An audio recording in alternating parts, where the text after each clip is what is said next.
Welcome to the first and only Battle of the Bands reality program in the country. I'm your host and insider, Carl Guevara, and this is Ignite Gospel Music Festival Season 4.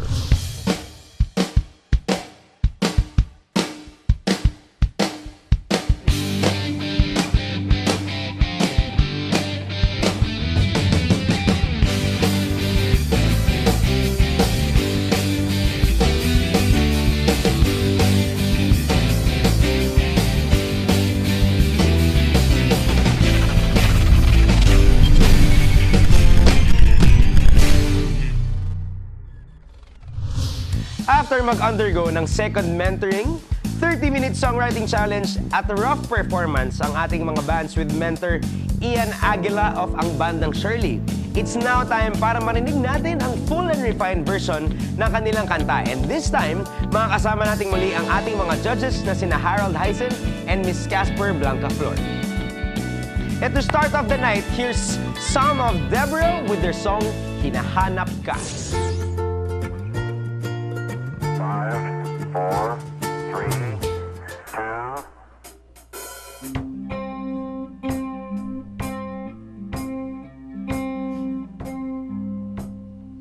Sa tuwing ako'y wala'y kay lamig ng hangin at parang humihinto, ang oras ay nababago.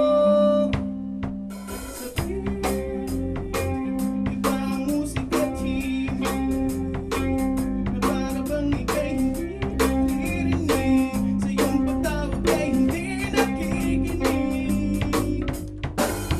Kung ikaw na alala ang iyong ginawa para sa aking katulisan, mas nangingibabaw ang aking pagmamahal.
intro. I was a little excited about the song for the first 6 bars or something. Then not so anymore, right? We've got our first time of tuning issues now. I don't know what happened, but the bass, the guitars, we've definitely got problem. And it's not just tuning, we got tuning and timing, right? So do you know what kind of groove that is that you guys were trying to play? Do you know what it's called? So it's almost like you're trying to rock shuffle, right? You're hinting at triplets, but then on the choruses you're playing straight. You played straight, maybe the like do do pat, like a straight up rock groove. But then on the last chorus you're playing do do pat, do do pat, do do pat, do do pat, do do pat, do do pat. It's a very subtle difference, but it's big if none of you agree on what you're playing. So my comment here would be, don't reach for things you can't do.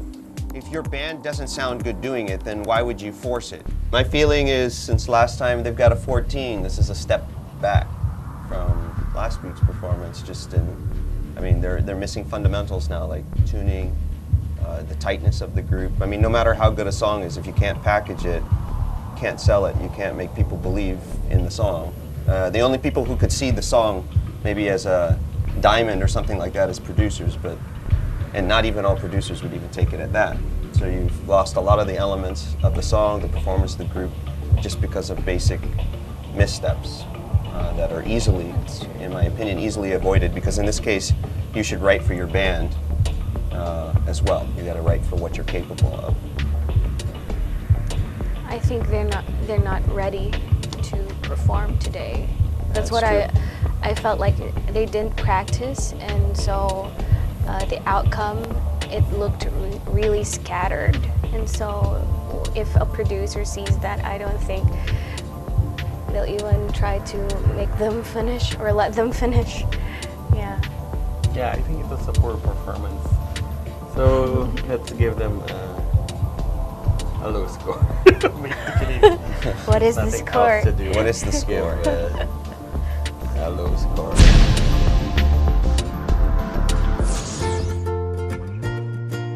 Five, four, three, two.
I heard that you weren't able to follow his restrictions, right? But I commend you that you didn't use, "I Miss You" in the song. But when I listened to it, yes, you told me that you said that you were commenting on the harmony. But I was too distracted with how the song sounds. It sounds like a track in an album. Like you can improve on it. It sounds like a single. Like it could be a single. There were so many bankable lines like, "Puso ko ngayon ay uhaw at ang tubig ay tanging ikaw." I mean, wow, okay. That hit me. And also, "Di nagbago ang hanap ko." And you always, in those lines, like I can really relate to it. Like people who will listen to your song, I think I can relate. I like this band. Yeah, me too.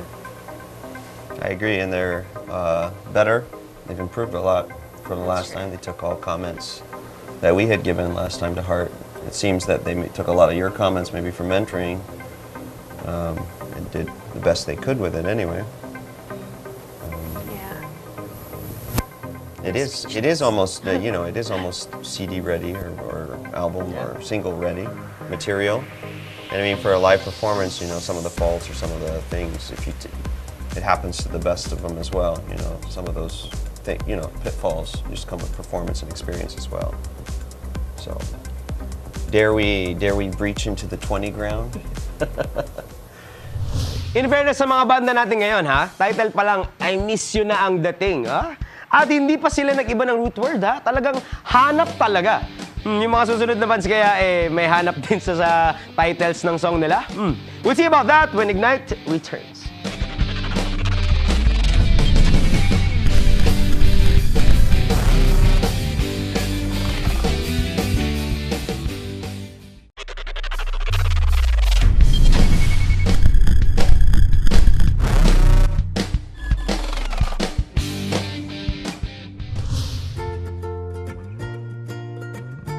Five, four, three, two.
Hey guys, that's, in my opinion, much better than last week. I think your choice of, or 3-4 anyway, seems to fit you guys pretty well. The idea sounded good. I mean, I kind of felt like kind of country western vibe, and it translated well. And I hear there's a market for that in Baguio anyway. So if all else fails, you can move to Baguio and make it big or something, right?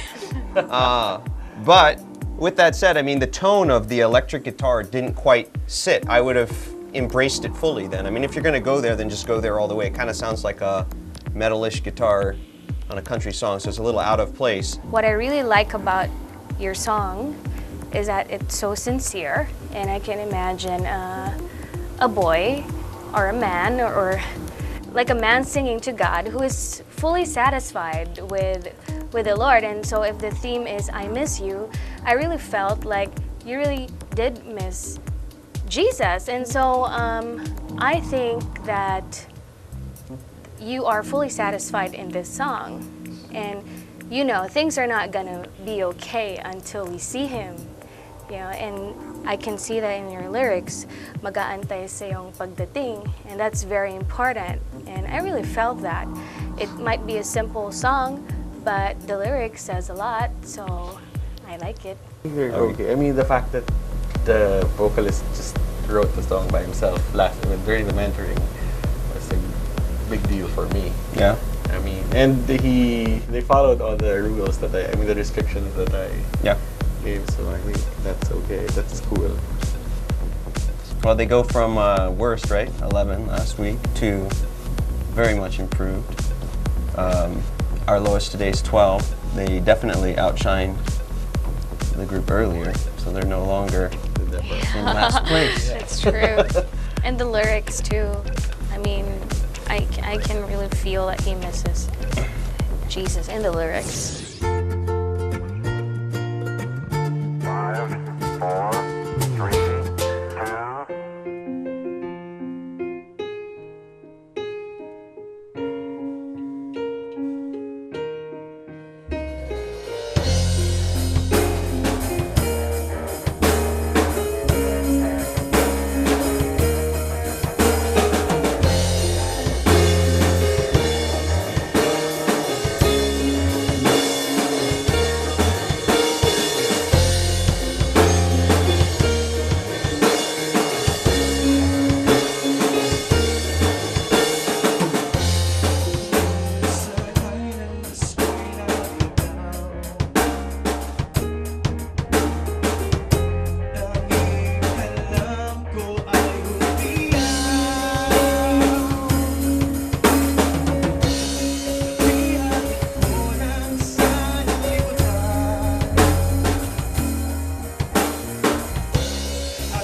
There's certain things that listeners want. There's a formula. I mean, if you turn on the radio and you listen, certain things follow certain formulas. It's like, and that's consistent, right?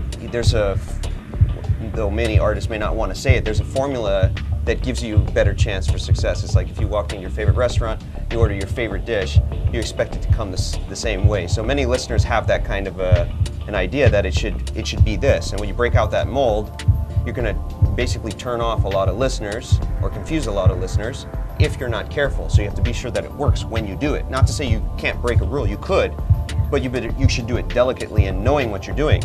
I felt like the tempo shifts and the time shifts were too much and too frequent to make any sense. I can't see how it served a musical purpose. So if it doesn't help the song, then you have to ask yourself, why did you do it? And if you can't answer that, then probably you should omit it or look for something else that you can justify what it does for the song. I felt like the song was really complex. It's like you tried to throw in everything you knew in 4 minutes. Like, oh, we know this style, we know this feel, and it doesn't help the song in any way. And so in this way, I think simpler would have done more. Yeah, this one didn't really do it for me.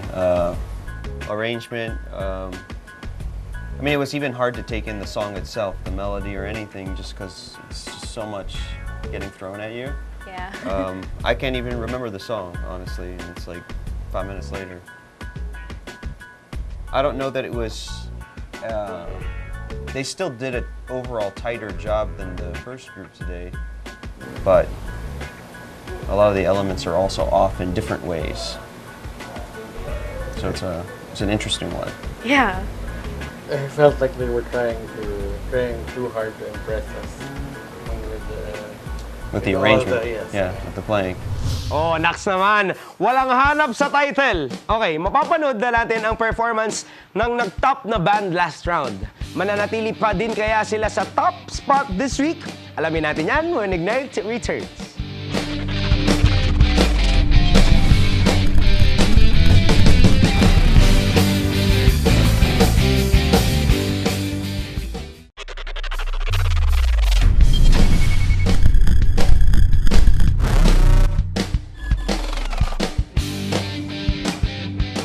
Alam nyo guys, para makagawa ng isang hit song, kailangan merong hook. Ayan ang madalas na sabihin ni Sir Harold kahit ng mga previous seasons pa. At balita ko kaya nagustuhan ang Seed last week ay dahil sa kanilang hook. Naka-hook pa din kaya sila sa top spot? Or may iba na nakasungkit sa spot na yan ngayong round? 5, 4, 3, 2.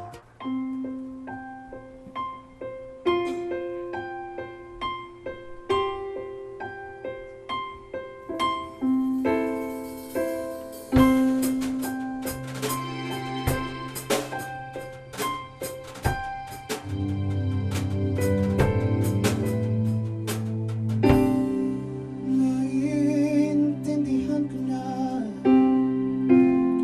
kung bakit di tayo sa isa't isa. Walang dapat sisihin, di dapat pilitin. Hindi na ako nagtataka kung bakit ang layo-layo na. Alaala nating dalawa, naglaho parang bula. Kung nasan ka man ngayon, sabing ikaw ay masaya.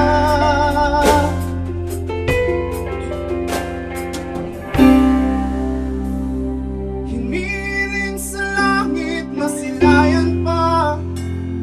Liwanag mong taglay bawat umaga. Ambon sa aking pusong umaasa.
taglay bawat umaga. Ambon sa aking pusong pag-asa.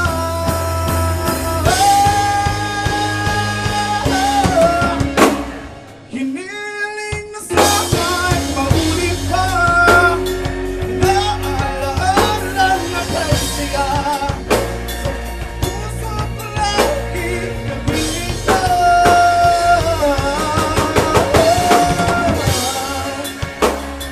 Hiniling sa aking makakita.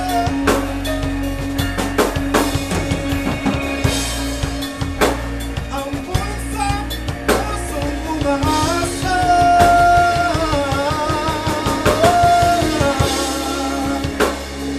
Hiniling na sana'y maulit pa. Naalaala na kay siya. Sa puso ko lagi nabita. Ngunit tadhana siyang kaibay.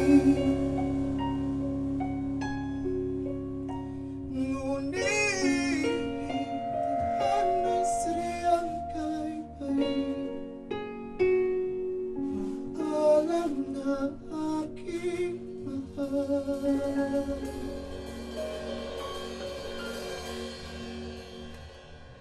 I like the song. Ganda yung melodies. I like the vocal. It would have been better though if you had vocal harmonies. I think the song, there are elements where I can see that you miss the person in the song, but I feel like it's more of a goodbye song than an I miss you song. Especially in the last part, when you say paalam na, it's like you're not going to see that person again. So it's more of a goodbye song than an I miss you song.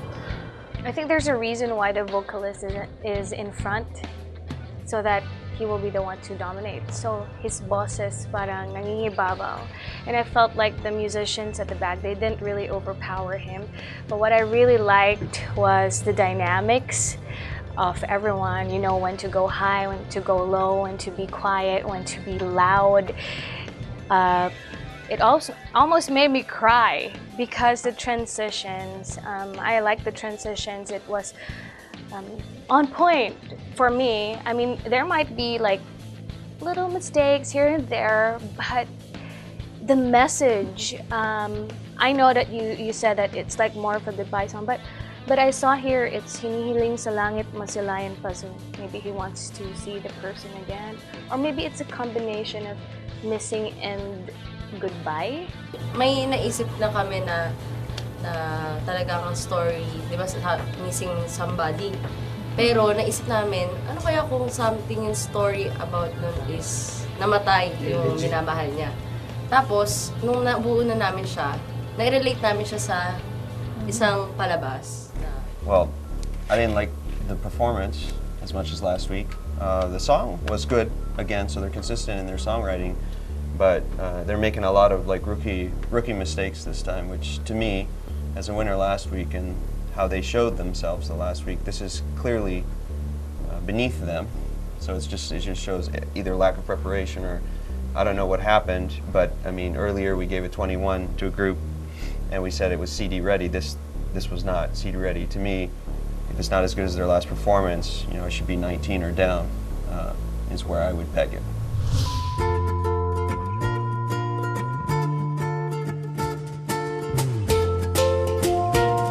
5, 4, 3, 2.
overall, I think you lack preparation.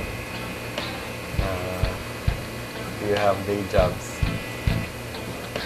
You have work already. Day jobs. Do you have day jobs? So, okay. But you are part of this competition, so you know, yeah. I just gotta say that this guy's rock and roll because you see, even to answer your question, he had to get into the stands. That is awesome, man. Yes, I have a job. You're my I have a hero, job. man. I also noticed that you weren't able to hit the notes of the chorus, but you composed those notes, so you should compose notes that Yesterday you can it was reach. easy. Really? Yesterday. I wonder if you could hear yourself standing there. I'm not sure.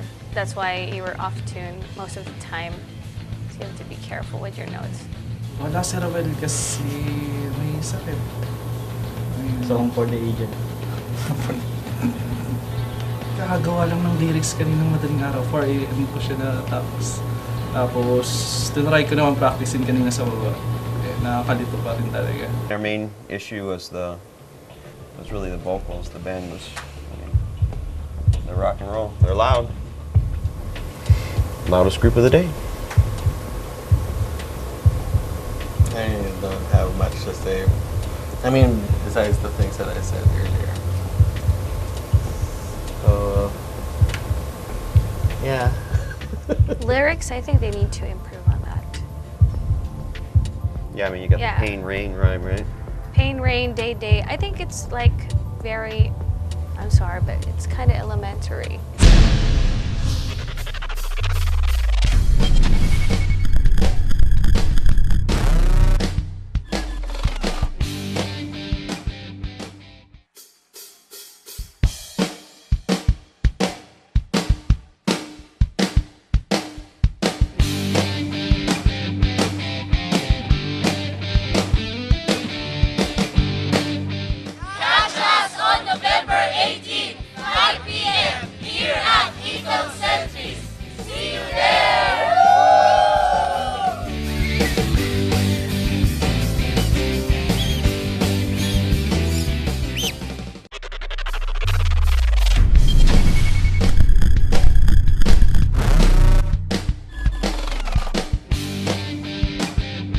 Kung natatandaan nyo pa, last mentoring, tinanong natin yung bands ng first batch kung magrereklamo ba sila kung hindi naman nagreklamo yung Undergrace, and both of them answered na tatanggapin nila ang challenge ng buong puso. Well, surprise, surprise! Dahil hindi nakarating ang Undergrace noong performance date na ito dahil kasal ng kanilang drummer na si Jet. Jet, congratulations! It looks like this act left mentor Ian with a bad taste in his mouth. I expect their song to be the best because they were the ones who were complaining about my restrictions. So if your song is not good,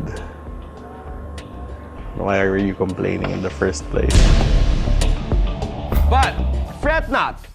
The good news is, mapapanood pa din natin tonight ang performance ng Undergrace dahil nakapag-perform naman sila sa ibang araw nga lang. Okay, the bad news is, wala na si Mentor Ian to watch them, and I'm not sure if kaya pa nilang ma-redeem ang sarili nila sa harap ng mga judges. But anyways, we sent a video to Mentor Ian para makapagbigay din siya ng score para sa Undergrace.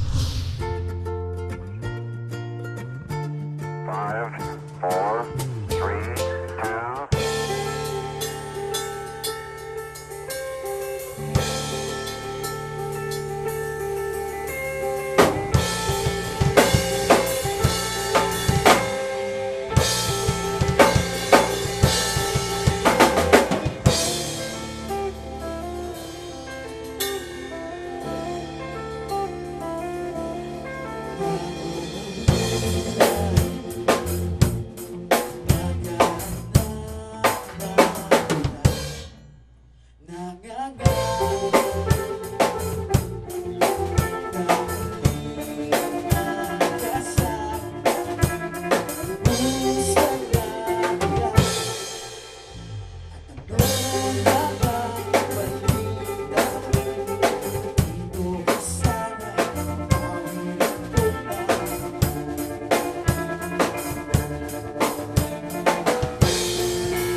after what they did.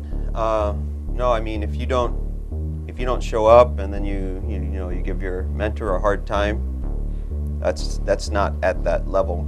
They never quite looked comfortable. I mean, maybe that's part of why they didn't want to do it. Maybe they have trouble with the feel of playing in a triple feel. I can't quite define why that is. What did you think? If they didn't have enough time to practice, sometimes it happens, like when you have multiple concerts, like Yeah, but is there's- that an excuse? it's not an excuse because, for example, I play for the music industry in a different demographic, and then I switch to Christian music the next day, and so I don't really have time to practice for the next day, but I still go there and I play it with all my heart because that's my song, and so naturally you just know how to play your song. And after i-deliberate nila Sir Harold and Miss Casper ang Under Grace, let's ask the judges and Sir Ian kung kamusta ang experience nila with each other. It's nice when somebody else is harsher than you. Casper's comments are also nice. But I think the two of them are good together because somebody is nice and the other one is not so nice. So I just feel like that I could be neutral the whole time. It's fun. The different guest judges this season kind of remind me of season 1, where we had new input, new ideas every time, so it's always interesting. I like how he put in parameters, which gave obstacles or hurdles for the different bands to overcome, which is common in the music industry. You sometimes have to write within parameters to get the job done. You're a good man. Yeah, told us, okay. He's a good guy, you guys. Where did you find him? You find him on Facebook? There's many good people on Facebook. Terrible! No, just kidding. No, it was great. I heard a lot of his perspective, and then he told us about how he mentored these people. And I think it's very important that he is also teaching them and they're learning from him. You know, even the restrictions, that's a very good idea. It helps you challenge yourself as a songwriter. And sometimes when you're really in the industry, there are restrictions because your client would say, you have to do this and that, you have to write about this, and it's good to have that kind of idea in this show. And now, let's announce the top band for this week.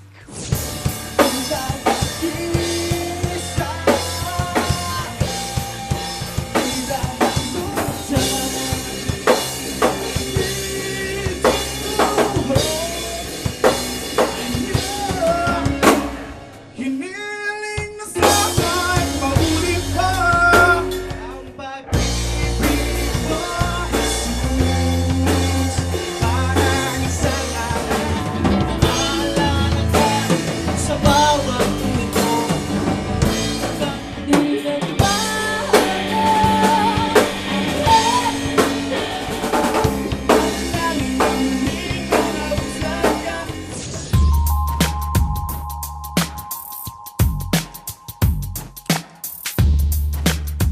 Congratulations, guys. You are the top 3. We have here.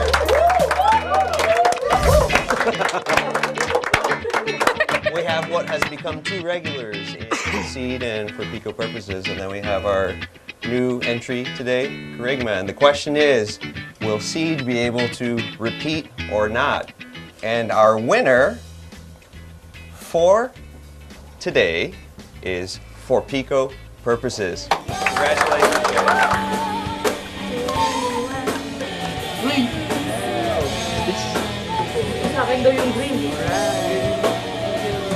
Yeah!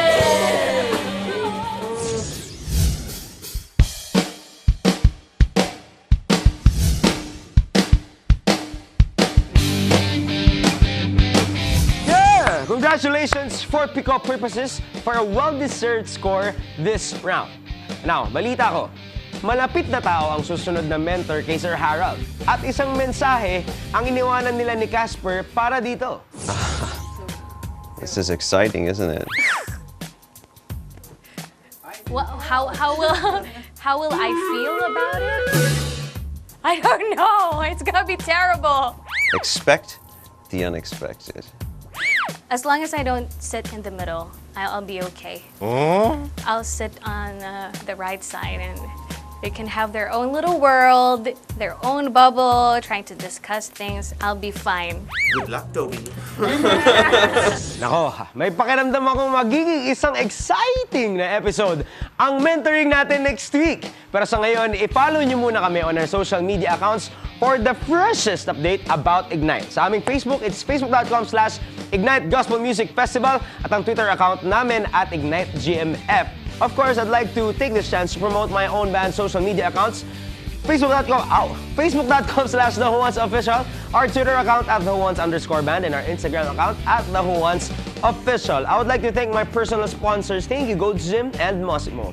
And of course, bago tayo tuluyan magpaalam, we would like to thank our ever-supportive sponsors. Thank you very much to Infinitive Entertainment Studio, Eton Centuries, CISO International, House of Praise, and Church Strengthening Ministry. Oh, mga kaibigan, makita-kita tayo ulit next week. At once again, I'm your host and insider, Carl Guevara. Ignite the fire of musical excellence. This is Ignite Gospel Music Festival Season 4.